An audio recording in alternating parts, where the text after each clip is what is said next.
السلام علیکم ورحمۃ اللہ وبرکاتہ۔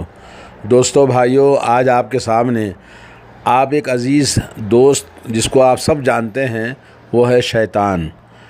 اور اللہ رب العالمین نے ہر انسان کے ساتھ ایک شیطان رکھا ہے۔ لوگوں نے کہا یا رسول اللہ آپ کے ساتھ بھی ہے؟ تو آپ نے فرمایا جی ہاں میرے ساتھ بھی ہے، اور ہر انسان کو بھٹکاتا ہے، گمراہی کی دعوت دیتا ہے اور جہنم میں لے جاتا ہے، سوائے رسول اللہ صلی اللہ علیہ وسلم کے۔ آپ نے فرمایا کہ میرا شیطان مسلمان ہو گیا ہے جو صرف مجھے بھلائی کی دعوت دیتا ہے۔ تو اللہ کے نبی صلی اللہ علیہ وسلم کے علاوہ دنیا میں انسان کوئی بھی اس سے بچ نہیں سکتا۔ اللہ تعالیٰ کا فرمان ہے ان الشیطان لکم عدو فاتخذوہ عدوا، شیطان یقیناً تمہارا دشمن ہے، اس کو ہمیشہ اپنا دشمن بنائے رکھنا۔ اور یقیناً شیطان اپنی ماننے والے جماعت کو حکم وہ کیا کرتا ہے، کوشش کرتا ہے تاکہ جہنم کا ایندھن بنے۔ سورہ فاتر آیت نمبر 6۔ اللہ عز و جل مالک الملک کی سجائی ہوئی اس بزم کو دارالابتلاء کہوں یا دارالامتحان کہوں، اس دنیا کو، یا دارالغرور کہیں، یا یہ کہ یہ متاع غرور ہے، آخرت کی کھیتی ہے، یا کفر و ایمان کو دیکھتے ہوئے ہم اس کو دارالحرب کہیں۔ دوستو شیطان کیا کیا کرتا ہے، کہاں سے آتا ہے؟ ان الشیطان لکم عدو فاتخذوہ عدوا، سورہ اعراف آیت نمبر 17 میں اللہ نے فرمایا شیطان تمہارا دشمن ہے، ہمیشہ اس کو اپنا دشمن بنائے رکھنا۔ کبھی آگے سے من بین ایدیہم ومن خلفہم، کبھی پیچھے سے حملہ کرتا ہے تو کبھی آگے سے، اور کبھی دائیں سے اور کبھی بائیں سے حملہ کرتا ہے، کبھی روپ بدل کر کبھی بھیس بدل کر۔ اس دشمن شیطان کے وار کو دیکھیے، پہلا وار اس کا ہوتا ہے وسوسہ ڈالنا، انسان کے دل میں وسوسے پیدا کرنا اس کا سب سے پہلا وار ہوتا ہے۔ اللہ کے نبی صلی اللہ علیہ وسلم نے فرمایا، وہ کہتا ہے من خلق ربک، تمہارے رب کو کس نے پیدا کیا؟ صحیح بخاری کی حدیث سے وسوسے ڈالتا ہے۔ اور دوسرا وار اس کا ہوتا ہے التحریش، یعنی فساد برپا کرنا، آپس میں دلوں میں فساد پیدا کرنا، وہ دلوں میں ایک دوسرے کے خلاف نفرتیں پیدا کرتا ہے، غلط فہمیاں پیدا کرتا ہے۔ وَلَٰكِنَّ فِي التَّحْرِيشِ بَيْنَكُمْ، اللہ کے نبی صلی اللہ علیہ وسلم نے فرمایا کہ شیطان اس جزیرے عرب میں اس کی ہمیشہ عبادت کی جائے اس سے وہ عاجز ہو گیا ہے، لیکن وہ اس بات میں کامیاب ہے کہ وہ لوگوں کے بیچ میں تمہارے درمیان ہمیشہ تم کو پریشان کر رکھتا ہے، فساد، غلط فہمیاں اور فتنے، نفرتیں، عداوتیں آپس میں پیدا کرتا ہے۔ اور اس کا تیسرا وار ہوتا ہے التخویف، یعنی ڈر پیدا کرنا۔ انما ذالکم الشیطان یخوف اولیاءہ، سورہ آل عمران آیت نمبر 125۔ اللہ نے فرمایا کہ یقیناً یہ شیطان تمہارے دلوں میں اپنے ماننے والے لوگوں کو خوف پیدا کرتا ہے، یعنی جو شیطان کی عبادت کرتے ہیں، شیطان کی بات مانتے ہیں۔ شیطان کی بات ماننے والے کون ہیں؟ کوئی بھی نہیں ہے، لیکن یہ کہ عمل سے، کردار سے وہ شیطان کے غلام ہیں۔ اللہ تعالیٰ کی غلامی چھوڑ کر، نماز چھوڑ کر، دین چھوڑ کر جو بے ایمان بنے ہوئے ہیں وہ شیطان کے دوست ہیں، تو وہ ہمیشہ ڈرتے رہتے ہیں۔ اور چوتھا وار شیطان کا ہوتا ہے القول علی اللہ، اللہ پر جھوٹ باندھنا اور اللہ تعالیٰ کے بارے میں الٹی سیدھی باتیں کرنا۔ وَأَن تَقُولُوا عَلَى اللَّهِ مَا لَا تَعْلَمُونَ، سورہ بقرہ آیت نمبر 169۔ اللہ نے فرمایا کہ تم اللہ تعالیٰ پر ایسی باتیں کہو جن کا تمہیں علم نہیں ہے، تو انسان جھوٹی سچی باتیں کہتا پھرتا رہتا ہے، تو یہ اس کا چوتھا وار ہے۔ پانچواں حملہ شیطان کا تزیین بفعل المعصیہ، گناہوں کو مزین کر کے دکھاتا ہے، برائیوں کو اچھا دکھاتا ہے، یعنی وَزَيَّنَ لَهُمُ الشَّيْطَانُ أَعْمَالَهُمْ، اللہ نے فرمایا کہ شیطان ان کے اعمال کو اچھے دکھاتا ہے، یعنی وہ جھوٹ بولتا ہے کامیاب ہونے کے لیے، وہ چوری کرتا ہے کامیاب ہونے کے لیے، اپنی خواہشات کو پوری کرتا ہے گناہوں کے ذریعے، تو یہ تمام چیزیں اس کو شیطان اس کے اعمال کو اچھا کر کے دکھاتا ہے۔ تقبل فی صورت الشیطان، اور عورت جب گھر سے نکلتی ہے اکیلی تو وہ شیطان کی شکل میں ہوتی ہے، یعنی شیطان اس کو خوبصورت دکھاتا ہے، اگرچہ کہ عورت خوبصورت نہیں ہے مگر جب نکلتی ہے تو جیسے آج کل عورتیں برقع اس انداز کا پہنتی ہیں، اگرچہ کہ بوڑھی ہے، اگرچہ کہ وہ شکل میں اچھی نہیں ہے مگر شیطان اس کو خوبصورت دکھاتا ہے، لوگ نگاہیں اٹھا اٹھا کے دیکھتے ہیں۔ صحیح مسلم کی حدیث ہے۔ اور اس کا چھٹواں حملہ یہ ہے کہ وہ گناہوں کو حقیر دکھاتا ہے، معمولی دکھاتا ہے۔ تحقیر الذنوب، ایاکم محقرات الذنوب، اللہ کے نبی صلی اللہ علیہ وسلم کی حدیث ہے کہ گناہوں کو حقیر نہ سمجھو، خبردار بچے رہنا کہ چھوٹے چھوٹے گناہوں کو معمولی نہیں سمجھنا، کیونکہ چھوٹے چھوٹے ذرات پہاڑ بن جاتے ہیں، اور چھوٹی دیا یعنی چنگاری سے پوری دنیا خاک ہو جاتی ہے۔ تو چھوٹی چیزوں کو کبھی حقیر نہیں سمجھنا جس میں اللہ تعالیٰ کی نافرمانی کی جاتی ہے۔ اور شیطان کا 7واں حملہ وہ یہ ہے کہ تغیر خلق اللہ فلیغیرن خلق اللہ، شیطان اللہ کی تخلیق کو بدل دیتا ہے۔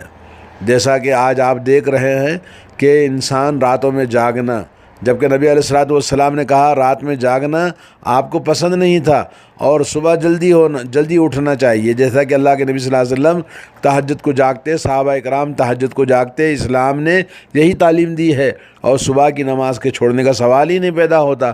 لیکن آج فجر کی نماز کے لیے جاگنا بھی لوگوں کے لیے بہت مشکل ہو گیا ہے۔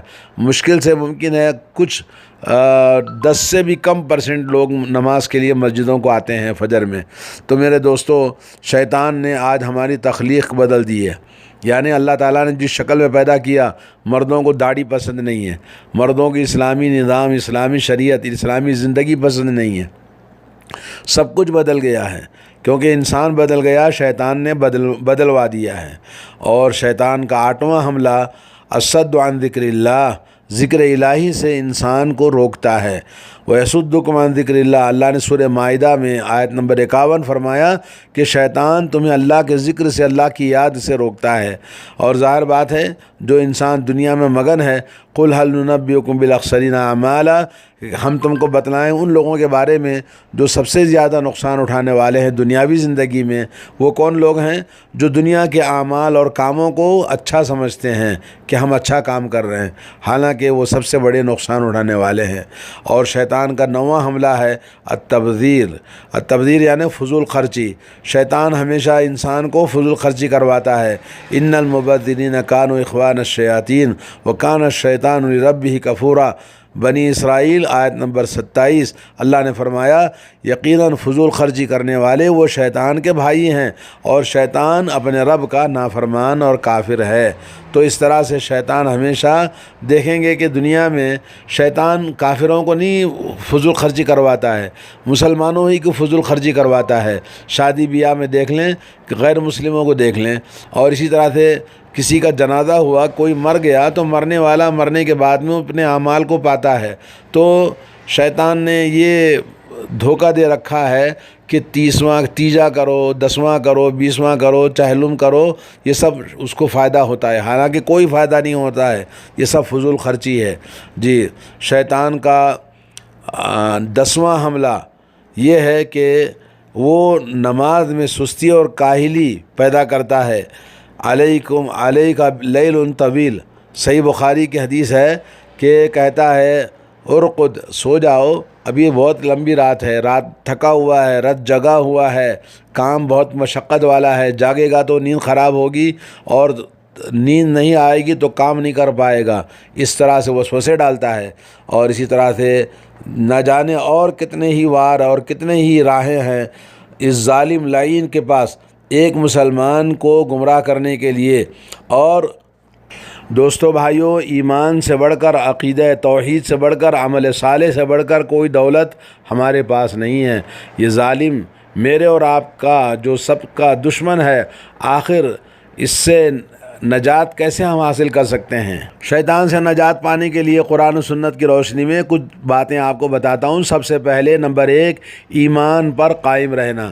اِنَّهُ لَيْسَ لَهُ سُلْطَانٌ عَلَى الَّذِينَ آمَنُوا وَعَلَى رَبِّهِمْ يَتَوَكَّلُونَ، بے شک ان لوگوں پر شیطان کا وار نہیں چلتا، زور نہیں چلتا، جو ایمان والے ہیں اور اپنے رب پر توکل کرتے ہیں۔ نمبر 2، اخلاص پیدا کرنا، انسان اپنے رب کے ساتھ اپنے دین میں مخلص ہو۔ قال فبعزتك لأغوينهم أجمعين إلا عبادك منهم المخلصين، شیطان نے کہا کہ تیری عزت کی قسم میں ان سب کو ضرور گمراہ کر دوں گا سوائے ان بندوں کے جو مخلص اور برگزیدہ ہوں۔ یعنی اللہ رب العالمین سے اس نے وعدہ لیا ہوا ہے۔ سورہ صاد آیت نمبر 82 اور 83۔ نمبر 3 ہے کہ آدمی ہمیشہ استعاذہ پڑھنا، یعنی اعوذ باللہ من الشیطان الرجیم پڑھنا۔ وَإِمَّا يَنزَغَنَّكَ مِنَ الشَّيْطَانِ نَزْغٌ فَاسْتَعِذْ بِاللَّهِ إِنَّهُ السَّمِيعُ الْعَلِيمُ، اگر آپ کو شیطان کی طرف سے کوئی وسوسہ پہنچے تو اللہ کی پناہ میں آئیے، اور بے شک وہ اللہ تعالیٰ سننے والا اور جاننے والا ہے۔ یعنی اعوذ باللہ من الشیطان الرجیم پناہ مانگنا چاہیے۔ سورہ حامیم سجدہ آیت نمبر 35۔ نمبر 4 ہے کہ ہم بسم اللہ پڑھیں ہر چیز میں۔ جو شخص بسم اللہ نہیں پڑھتا اس کے لیے نقصان ہے۔